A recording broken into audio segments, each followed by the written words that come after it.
नमस्कार, महाराष्ट्र योजना कॉर्नरमध्ये आपल्या सर्वांचे स्वागत आहे।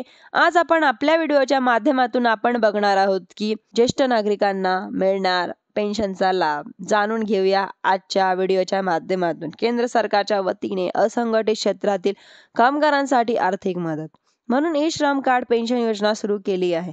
या योजनेच्या माध्यमातून ई श्रम कार्ड धारकांना वर्षाला 36,000 रुपयाची पेन्शन दिली जाणार आहे।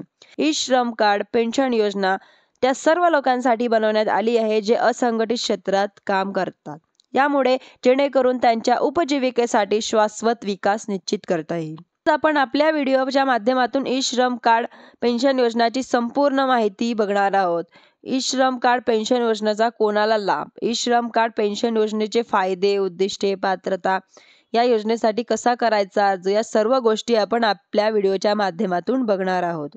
काय कागदपत्रे यासंबंधी माहिती आपण बघणार आहोत। ई श्रम कार्ड पेन्शन योजनेअंतर्गत लाभार्थ्यांना वयाच्या 60 वर्ष पूर्ण झाल्यानंतर 3,000 रुपये दरमहा याप्रमाणे पेन्शन दिली जाते। म्हणजे 36,000 रुपये वार्षिक पेन्शन या लाभार्थ्यांना ई श्रम कार्ड योजनेअंतर्गत दिली जाते। त्याचबरोबर ई श्रम कार्ड योजनेअंतर्गत लाभार्थ्यांना 2 लाखाचा अपघात विमा देखील मिळतो। श्रम कार्ड पेन्शन योजनेचा लाभ देशातील असंघटित क्षेत्रातील कामगारांना मिळतो। या योजनेअंतर्गत लाभार्थ्यांना वार्षिक 36,000 रुपये पेन्शन दिली जाते। ही योजना असंघटित क्षेत्रातील सर्व लोकांसाठी तयार करण्यात आलेली आहे। या योजनेअंतर्गत असंघटित क्षेत्रात काम करणाऱ्या कामगारांना त्याचा एक विशिष्ट वयानंतर पेन्शन सुरू होते।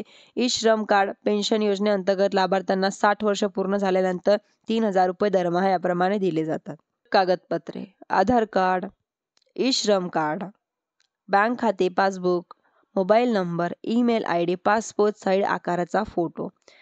या योजनेचा लाभ तुम्हाला मोफत घेता येणार नाही। यासाठी तुम्हाला प्रत्येक महिन्याला वयानुसार ठराविक रक्कम भरावी लागणार। त्यानंतर 60 वर्ष पूर्ण झाल्यानंतर तुम्हाला प्रत्येक महिन्याला 3,000 रुपये पेन्शन दिली जाईल। यासाठी तुम्हाला PM ई श्रम कार्ड मानधन योजना PM श्रमयोगी मानधन योजना अंतर्गत अर्ज करावा लागेल।